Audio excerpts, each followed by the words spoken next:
ये कैसी पत्ती है? जा। कैसी पत्ती है? सिंपल लीफ है। ये कैसा है? संयुक्त पत्ती है। ये कैसी पत्ती इसमें दिख रही है? संयुक्त पत्ती दिख रही है। ये कैसी पत्ती दिख रही है? सरल पत्ती दिख रही है। ये कैसी पत्ती दिख रही है? सरल पत्ती दिख रही है। कैसी पत्ती दिख रही है? सरल दिख रही है। एक बीज पत्ती का दिख रही है कि द्विबीज पत्ती का? क्यों? समानांतर विन्यास। कैसा दिख रहा है भाई? सरल पत्ती है कि संयुक्त पत्ती है? क्यों? क्योंकि कटा फटा लीफ ब्लेड नहीं। किसका? एक बीज पत्ती पौधा का कि द्विबीज पत्ती पौधा का? द्विबीज पत्ती पौधा का। क्योंकि द्विबीज पत्ती पौधा में क्या जाली नुमा वेंटेशन है।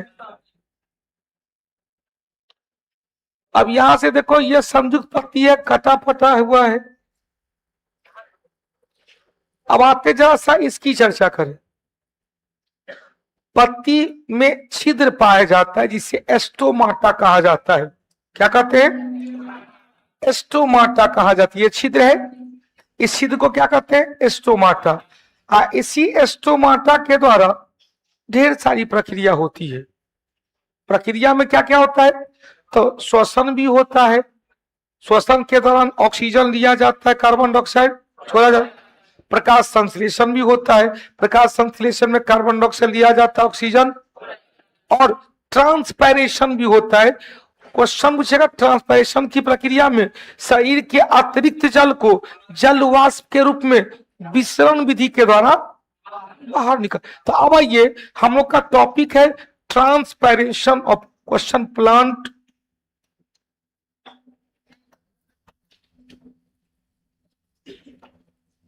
एनाटोमी।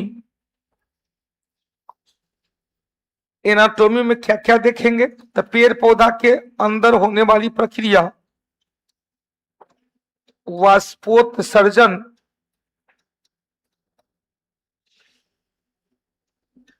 अंग्रेजी में कहते हैं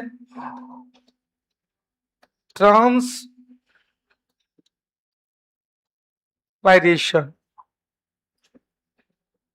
दूसरा कहेंगे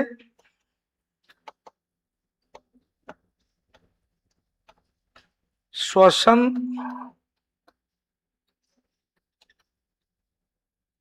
रेस्पायरेशन। तीसरा कहेंगे प्रकाश संश्लेषण,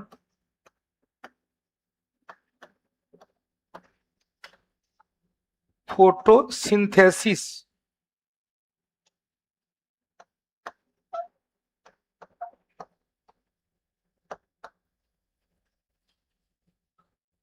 इसी में पादप में पोषण की भी चर्चा करेंगे, न्यूट्रिशन।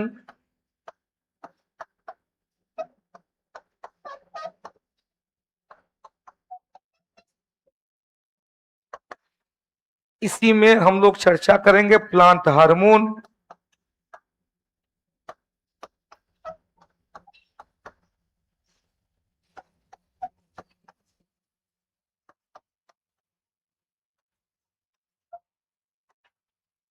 और इसी में हम लोग लास्ट में चर्चा करेंगे यूज कुछ उपयोगी पेड़ पौधा और पादप रोग।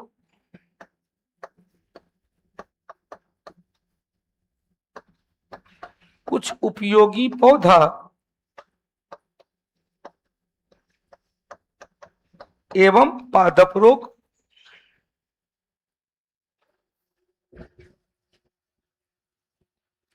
तबीना बाबू, राजा गुप्ता, अभिशाल, वर्षा रानी, रोहित, अभिषेक रॉय, राजा गुप्ता। चलिए, तो पहला टॉपिक जरा समझिएगा। हम लोग के शरीर में बहुत तापमान हो गया, बुखार हो गया, चलो बुखार लग गया है, तो बुखार उतरता है। तो कैसे महसूस होता क्या बुखार उतर रहा है? हैं? शरीर में गर्मी लगता है, पसीना निकलने लगता है, पसीना निकले तो शरीर में गर्मी चाहते थे फेंक देते हैं, पसीना निकल जाता है, तो पसीना निकलने से क्या होता है, शरीर के तापमान कम हो जाते हैं।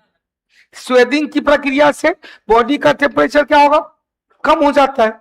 अब यहां से क्वेश्चन ध्यान देना, क्वेश्चन से ट्रांसपैरेशन कैसी प्रक्रिया है,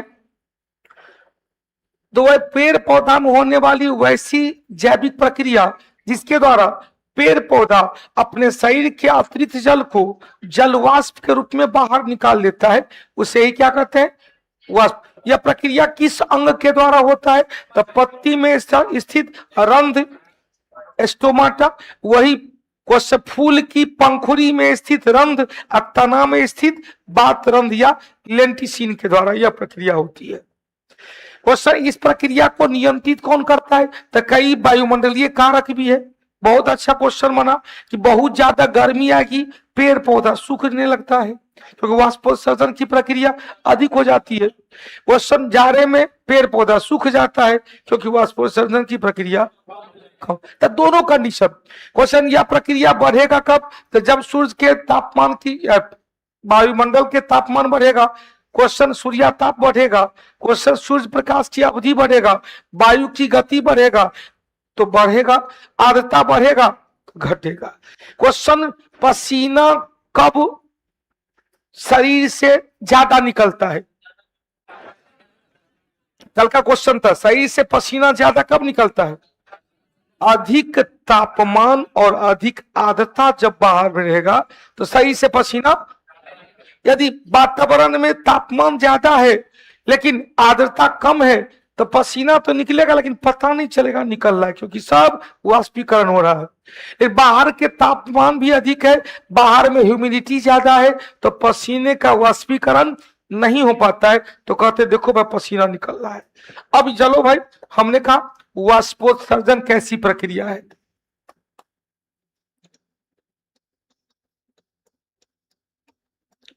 वाष्पोत्सर्जन को मापने के लिए पोटोमीटर,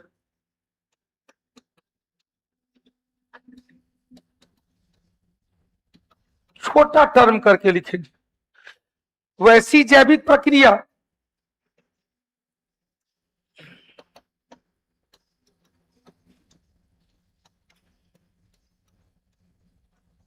वैसी जैविक प्रक्रिया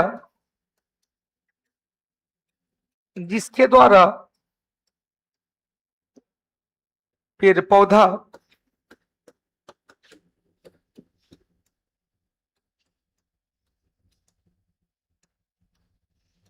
अपने शरीर के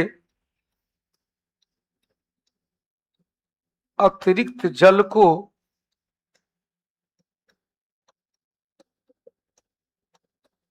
जल वाष्प के रूप में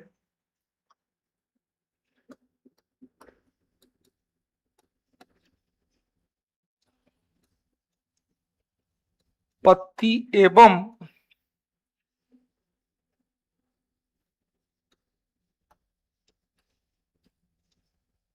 फूल की पंखुड़ियां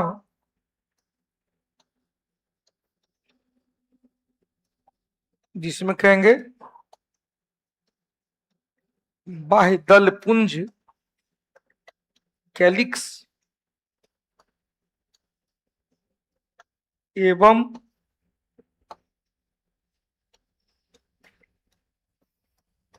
दलपुंज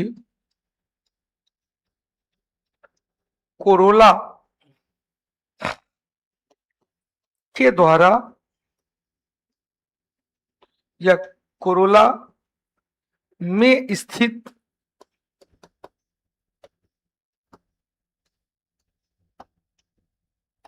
रंध्र स्टोमाटा एवं तना में स्थित बात रंध्र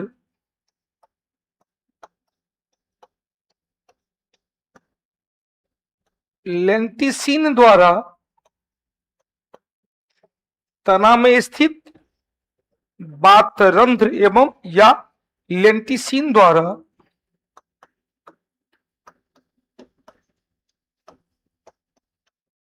जल वाष्प के रूप में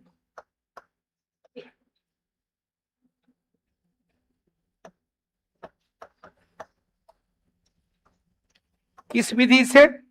विसरण विधि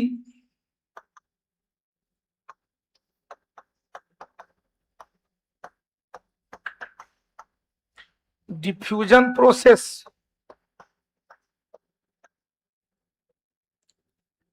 विसरण विधि से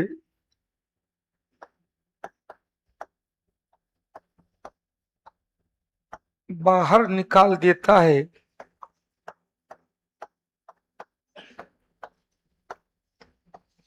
विसरण विधि से बाहर निकाल देता है।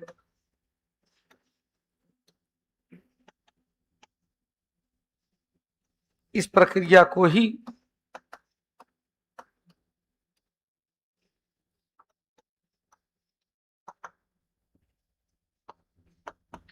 वाष्पोत्सर्जन या उत्स्वेदन या ट्रांसपायरेशन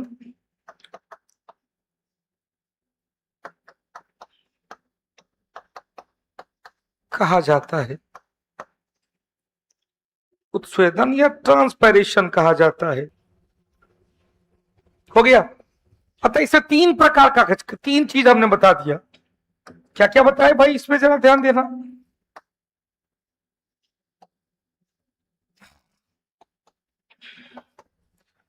पहला बताए किस किस अंग के द्वारा होता है। तो किस किस अंग के द्वारा भाई? तो क्या पत्ती के द्वारा होता है? किसके द्वारा? पत्ती के द्वारा होता है। और क्या है? फूल की पंखुड़ी के द्वारा होता है। और क्या है भाई?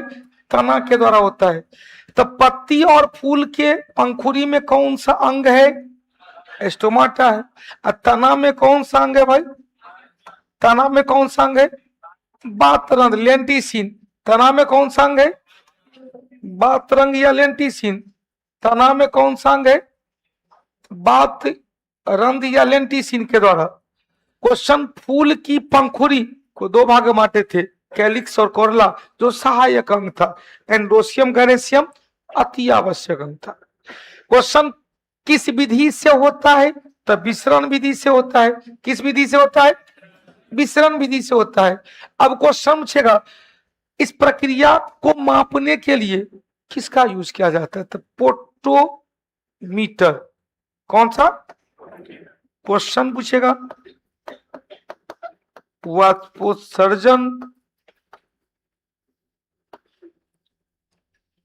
या उत्स्वेदन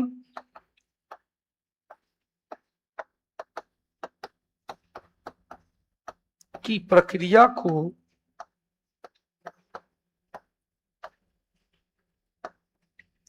पोटोमीटर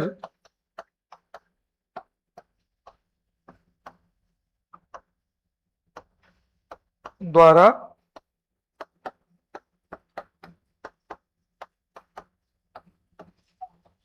मापा जाता है। अब क्वेश्चन से, पोटोमीटर क्या मापता है?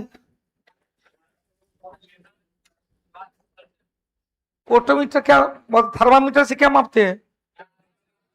बुखार, शरीर का तापमान, शरीर का तापमान भी मापते हैं, वायुमंडल का तापमान भी मापते। थर्मामीटर एक बुखार वाला थर्मामीटर है, गैस थर्मामीटर है, द्रव थर्मामीटर है, पूर्ण प्रतिरोधी थर्मामीटर है, तापयुग्मी थर्मामीटर है, पायामीटर या कहेंगे पूर्ण विकिरण थर्मामीटर, पायरोमीटर है।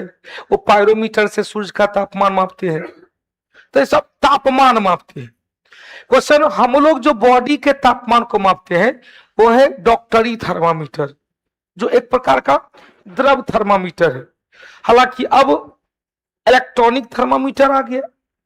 कोरोना काल में बिना बॉडी को टच किए हुए थर्मामीटर आ गया। क्वेश्चन, थर्मामीटर में हम लोग लगाते हैं इलेक्ट्रॉनिक होगा तो कुकू मारने पिप बीप बीप मारने लगेगा।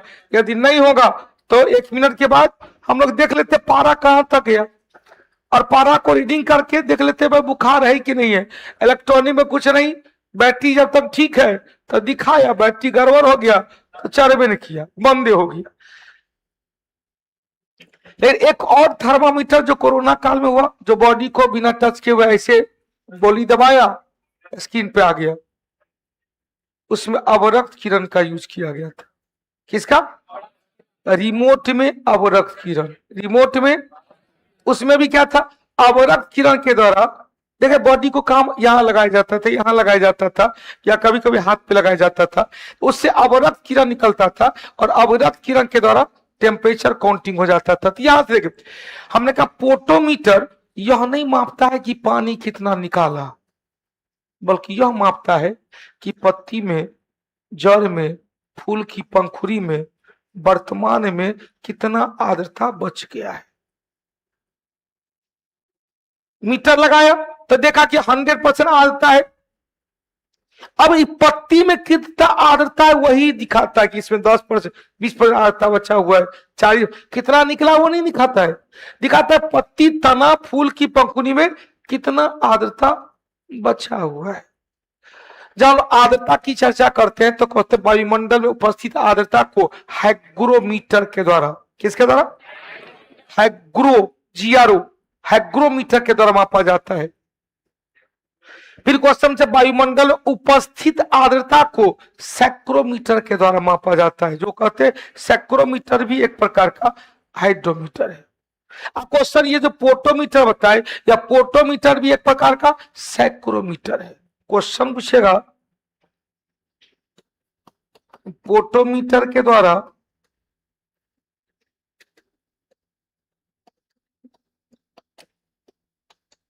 पत्ती, फूल की पंखुड़ियां, तना, जड़ में उपस्थित आर्द्रता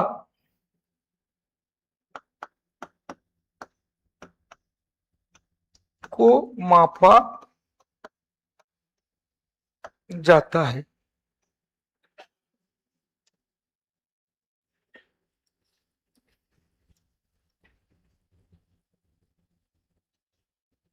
पोटोमीटर भी यह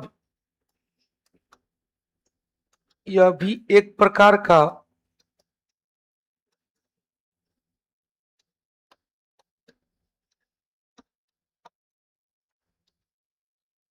क्या है भाई, सैक्रोमीटर ही होता है।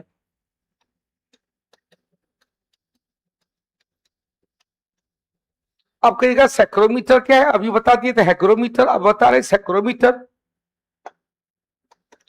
नोट करके लिख लेंगे। सैक्रोमीटर के द्वारा वायुमंडल में उपस्थित वर्तमान आर्द्रता को दर्शाया जाता है।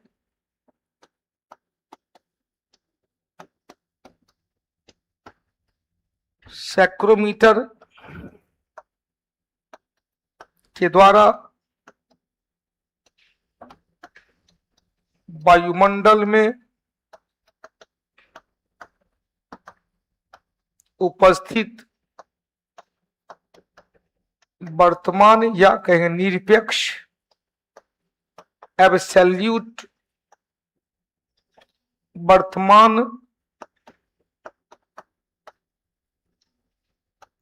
आर्द्रता को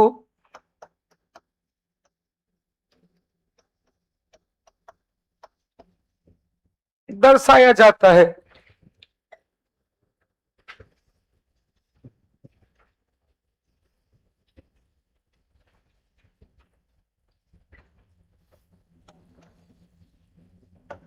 फिर कहेंगे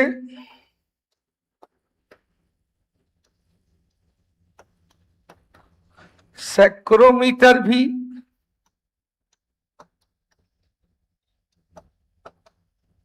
एक प्रकार का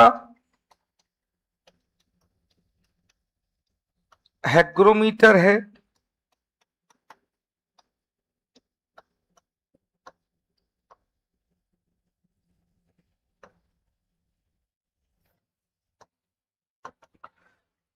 सैक्रोमीटर भी एक प्रकार का हाइड्रोमीटर है।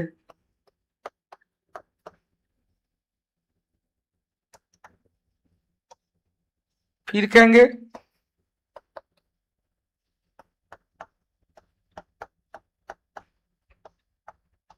हाइग्रोमीटर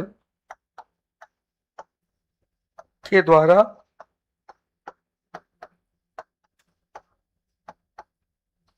सापेक्षिक आर्द्रता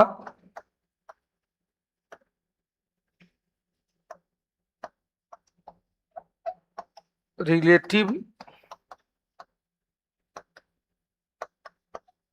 ह्यूमिडिटी, यहां क्या है, एब्सोल्यूट ह्यूमिडिटी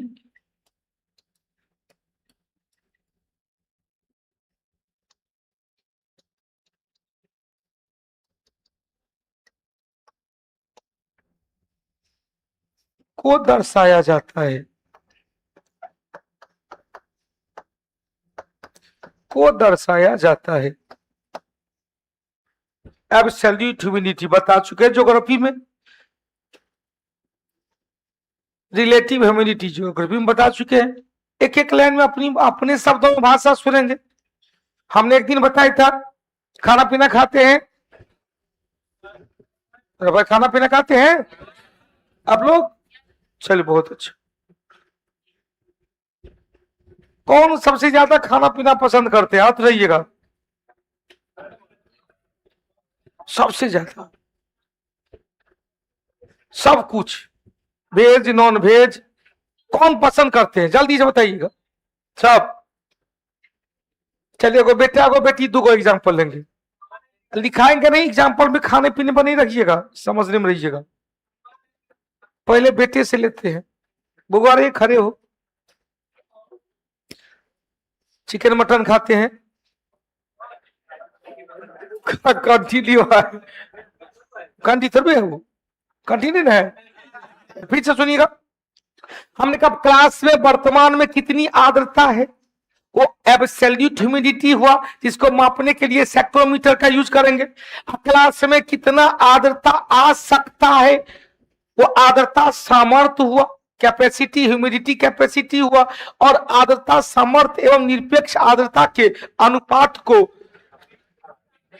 सापेक्षिक आर्द्रता कहा जाता है, जिसे किसके द्वारा, तो तीनों हो गया क्वेश्चन। वाष्पोत्सर्जन के द्वारा पत्ती में कितना बचा हुआ है, तो एब्सोल्यूट है, कितना शेष है, तो जो बचा हुआ है वो क्या है भाई, पोटोमीटर के द्वारा मापा गया, जो एक प्रकार का क्या है, सैक्रोमीटर का एब्सोल्यूट ह्यूमिडिटी। फिर हमने कहा सैक्रोमीटर भी एक प्रकार का हाइग्रोमीटर है, क्योंकि हाइग्रोमीटर में क्या मापा जाता है, सापेक्षिक आर्द्रता मापा जाता है। अब लो भाई, क्वेश्चन से जब हाइड्रोमीटर हो ही गया, एगो कंफ्यूजन वाला क्वेश्चन आता है,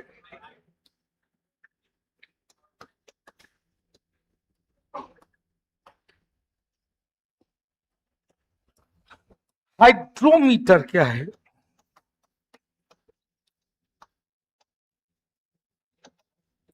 क्वेश्चन, द्रव या जल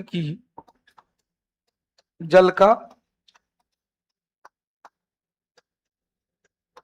सापेक्षिक घनत्व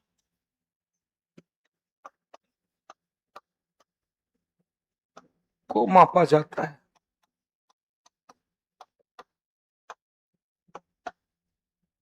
अब क्वेश्चन पूछेगा, वाष्पोत्सर्जन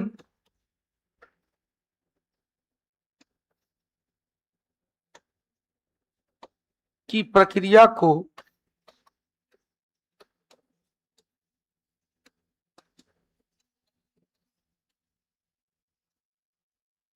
प्रभावित करने वाले कारक कौन कौन है, इफेक्टेड फैक्टर कौन कौन है। इसको अपनी भाषा में बरसा बेटा राजा बाबू ध्यान, एक एग्जाम्पल से पता चल जाएगा। कपड़ा तो धोते ही होंगे, गर्मी में हम लोग रूमों में टांग देते हैं,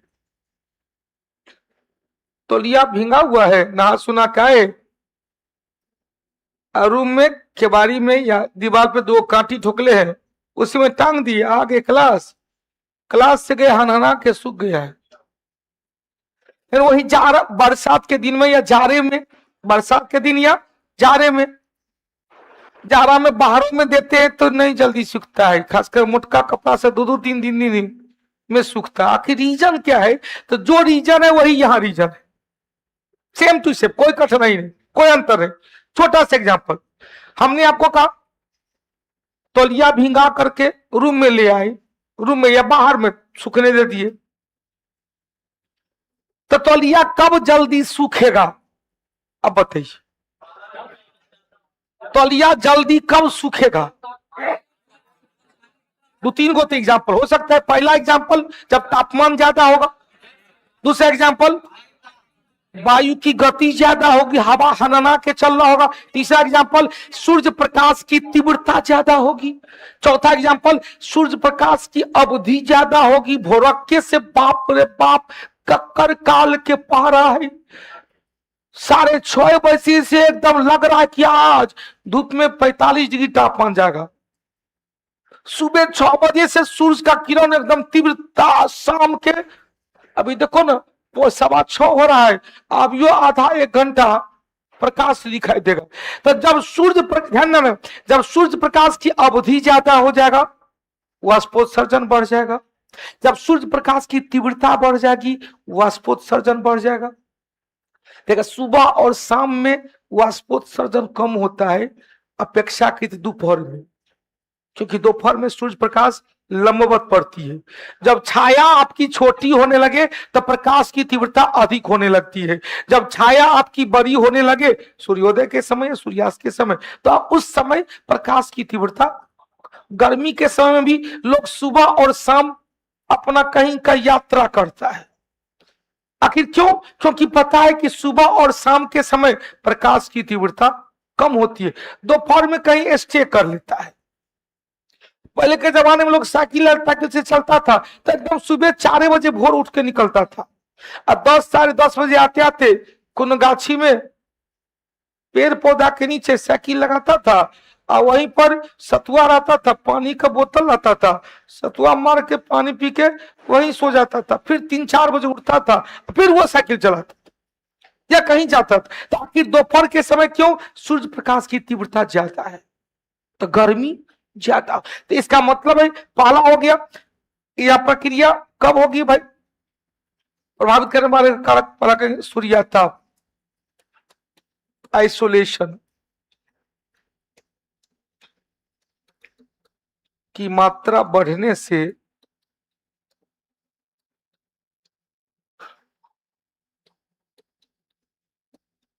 वाष्पोत्सर्जन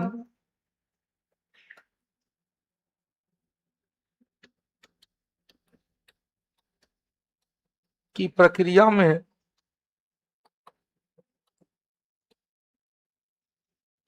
वृद्धि हो जाती है।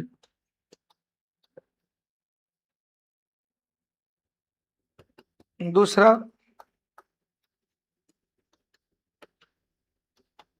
सूर्य प्रकाश की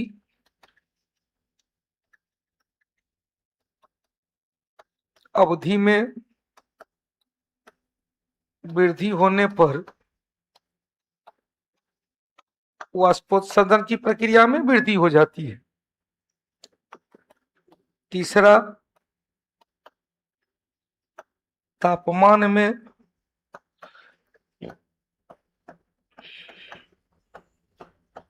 वृद्धि होने पर इस प्रक्रिया में वृद्धि हो जाती है।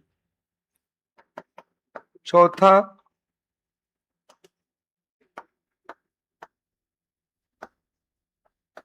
पवन की गति में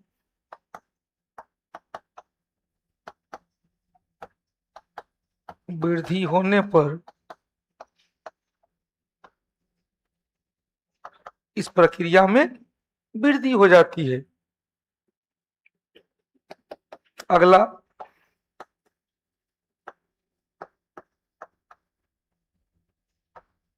वायुमंडल में आर्द्रता की कमी रहने पर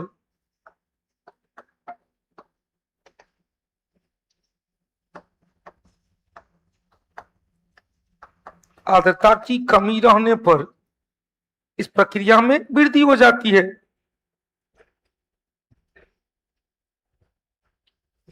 यही अपोजिट हो जाएगा, आर्द्रता ज्यादा है तो प्रक्रिया में क्या होगा, हमने कहा जाड़े के दिन में वायुमंडल में आर्द्रता की मात्रा ज्यादा है, तो आर्द्रता की मात्रा ज्यादा है तो कपड़ा लेट से सूखता है, और गर्मी में वायुमंडल में आर्द्रता की मात्रा कम है, कपड़ा रूमों में सूख जाता है।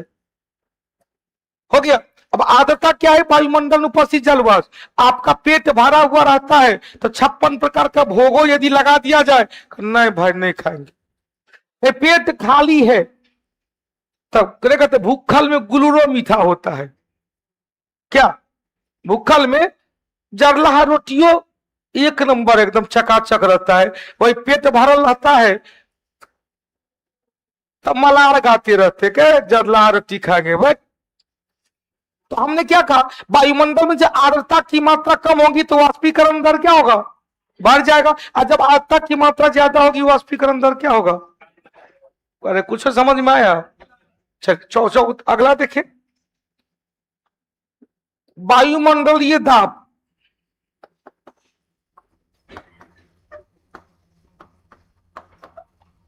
वायुमंडलीय दाब में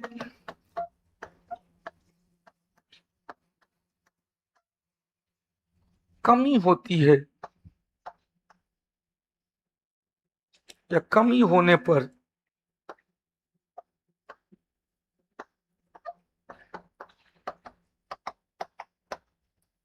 वाष्पीकरण दर में क्या होगा, वृद्धि हो जाता है।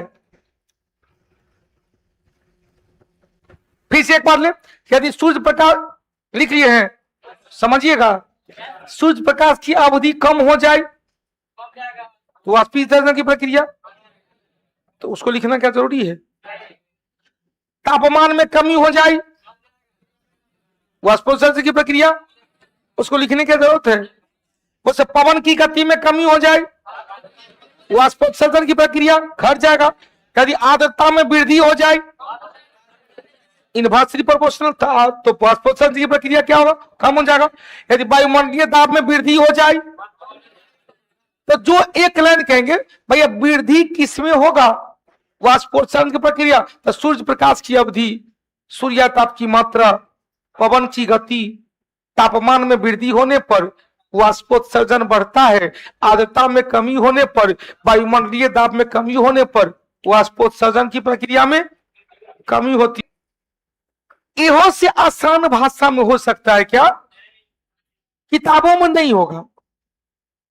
हमने एग्जाम्पल लिया कि तौलिया घर में गर्मी में एकदम मोटका तौलिया रूम में टांग के आए हैं, 3 घंटा के बाद क्लास करके जाइएगा, हराने रहेगा। आखिर क्यों, तापमान ज्यादा है, पवन के क्वेश्चन, सूर्य प्रकाश की तीव्रता भी ज्यादा है, सूर्य प्रकाश की अवधि ज्यादा है, पवन का वेग ज्यादा है, वायुमंडल में आर्द्रता कम है, वायुमंडलीय दाब कम है, अतः वाष्पीकरण की प्रक्रिया ज्यादा है। वही जाड़े में बाहरों में टांग दिए हैं तो बीच बीच में जाके देखते हैं कि कभी इधर उल्टा है कभी इधर उल्टा है, कुछ प्रभाव नहीं पड़े, तो अंत में क्या करते हैं, आयरन लगाती है, ले भैया आयरन लगा के उसको सुखा लेते हैं कि ले भैया। अब वो आयरन लगा के तुरंत नहीं सूखता, आयरन से पूरा जलवाष्प निकला और उसके बाद हैंगर में या डोरी पर टांग दिए, कपड़ा खराब होता है उससे नेचुरल। तो हमने क्या कहा, दो क्वेश्चन हमने कहा कि भैया यदि आर्द्रता बढ़ेगी थी वाष्पोत्सर्जन क्या होगा, आएगा वाष्पोत्सर्जन की प्रक्रिया। बेटा ध्यान देना, गर्मी के दिन में तुलसी पौधा, छोटा सा एग्जांपल जो लगभग सभी हिंदू के घर में रहता है, मैं तुलसी तेरे आंगन की, क्योंकि 24 घंटा ऑक्सीजन गैस छोड़ता है।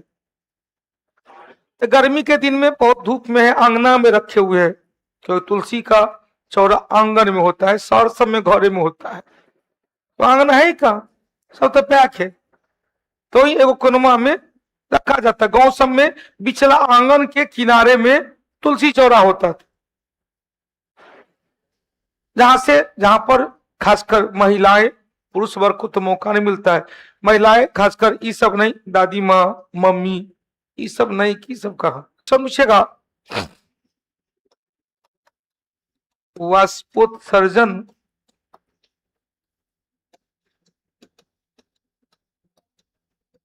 की प्रक्रिया को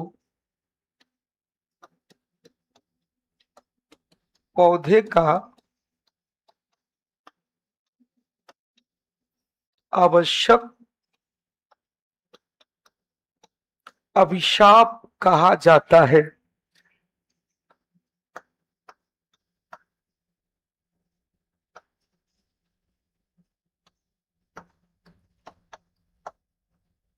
आवश्यक अभिशाप, नेसेसरी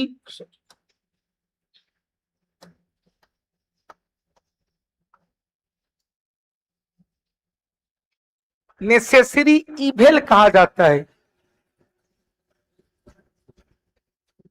यार नेसेसरी इवेल आवश्यक अभिशाप का क्यों कहा गया? क्योंकि इस प्रक्रिया की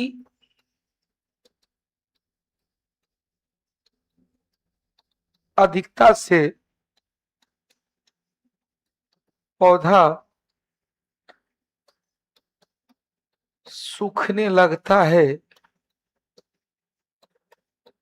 और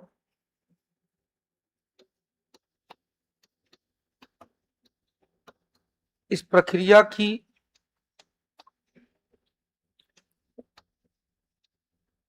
कमी से भी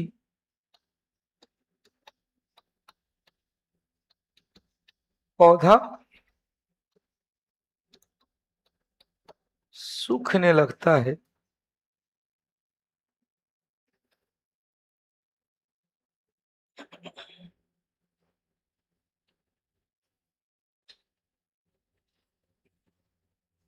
हमने कहा था मरुस्थलीय पौधा नागफनी का पत्ती किसमें, कांटे में रूपांतरण, किसके के लिए? वाष्पोत्सर्जन की प्रक्रिया को लिख लेंगे, जीरोफाइटिक प्लांट।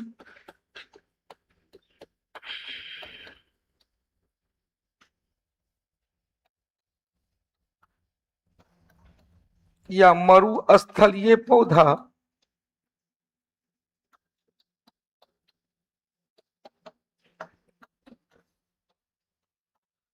अपनी पत्ती को कांटों में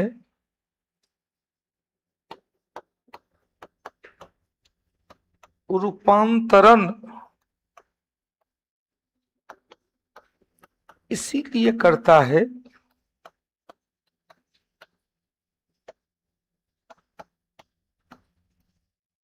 ताकि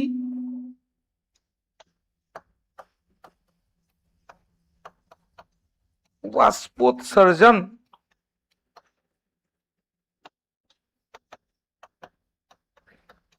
की प्रक्रिया कम हो पाए, वाष्पोत्सर्जन की प्रक्रिया कम हो पाए।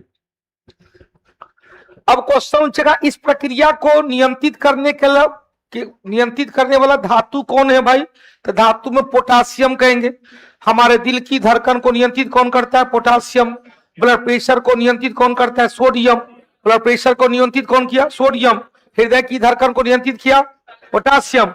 और रंध्र को खुलने और बंद होने की प्रक्रिया को नियंत्रित कौन किया? पोटासियम। तो रंध्र को खुलेगा, बंद होगा तो जलवाष्प बाहर जाएगा, या बंद होगा तो नहीं जाएगा। इसका मतलब है क्वेश्चन पूछेगा रंध्र के खुलने एवं, रंध्र मतलब स्टोमाटा, खुलने एवं बंद होने की प्रक्रिया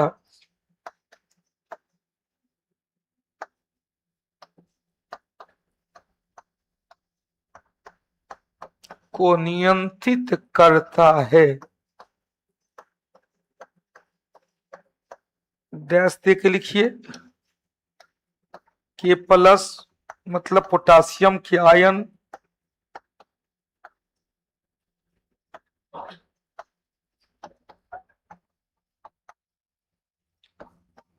एब्सिसिक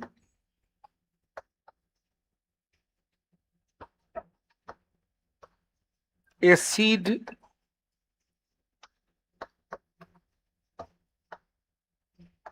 या क्या है, प्लांट ग्रोथ इनहिबिटर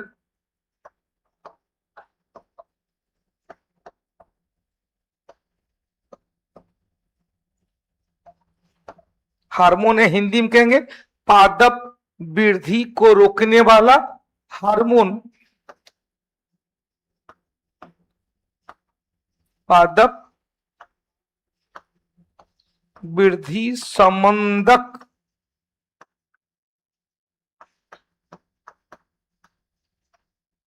रोकने वाला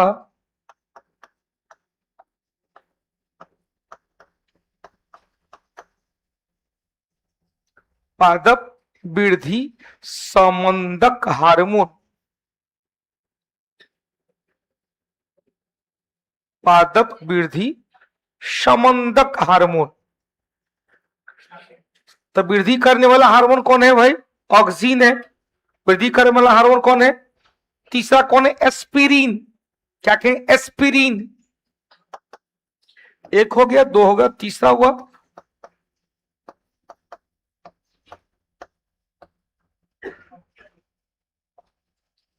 एस्पिरिन। एक और है mercuric acetate, mercuric acetate, mercuric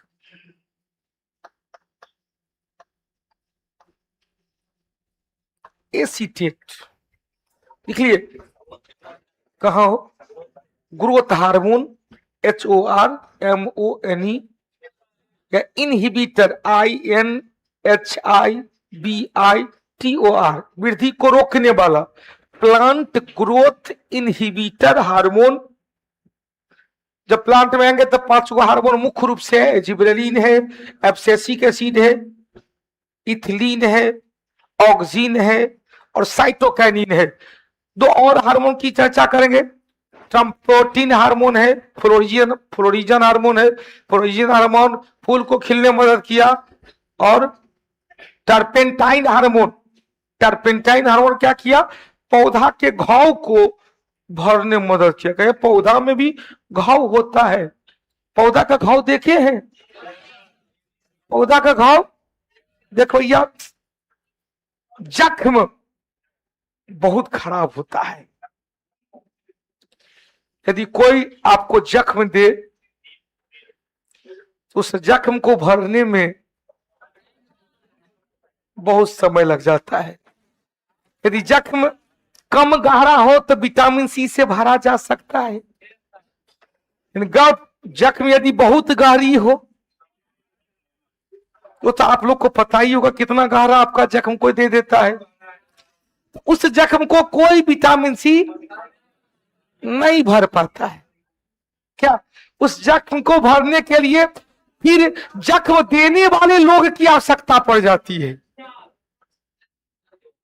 नहीं समझा?